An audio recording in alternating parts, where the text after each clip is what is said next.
berarti Nabi Muhammad Sallallahu Alaihi Wasallam. Sallallahu Alaihi.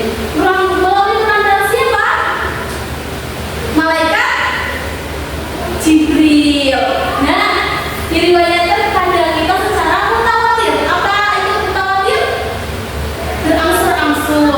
Nah, membacanya juga sebagai bentuk ibadah. Nah, kemudian ada nama-nama Al-Quran. Di sini ibu menjelaskan dua saja ya. Untuk kemudian ibu akan membaca kalian mencari nama-nama Allah. Nah, di sini Allah menyebutkan di dalam Al-Quran dengan berbagai nama sebutan. Tidak hanya saja Al-Quran, namun di sini ada kitab dan Al-Furqan.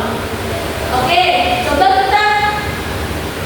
kita ketahui bahwasanya di surat Al-Baqarah ayat 2, kitab ini tidak ada terang padanya petunjuk bagi mereka yang bertakwa. Kitab di sini di dalam Quran Al-Quran, kitab yang sedang dibaca. Nah, kemudian Allah Subhanahu wa Ta'ala juga menyebutkan Al-Quran dengan Al-Furqan. Apa arti Al-Furqan?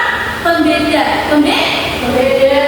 Nah, sebutan ini dapat kita temukan di Al-Quran surat Al-Furqan ayat 1. Ayo coba kita baca bersama-sama.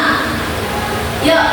Bismillahirrahmanirrahim.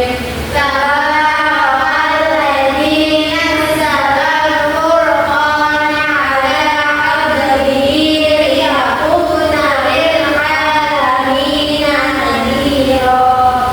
Artinya, Maha Allah yang telah menurunkan Al-Furqan, yaitu Al-Quran, kepada hambanya agar dia menjadi pemberi peringatan kepada seluruh alam.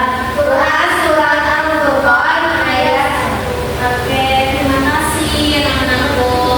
Nah, sebenarnya tidak hanya Alkitab saja, namun juga Al-Furqan, ada juga lainnya. Nah, yang ketiga adalah fungsi dari Al-Quran, yaitu fungsi Al-Quran dalam Islam. Coba dibaca Mbak Ulan. Fungsi Al-Quran dalam Islam ada sebagai sumber ajaran atau hukum Islam yang utama.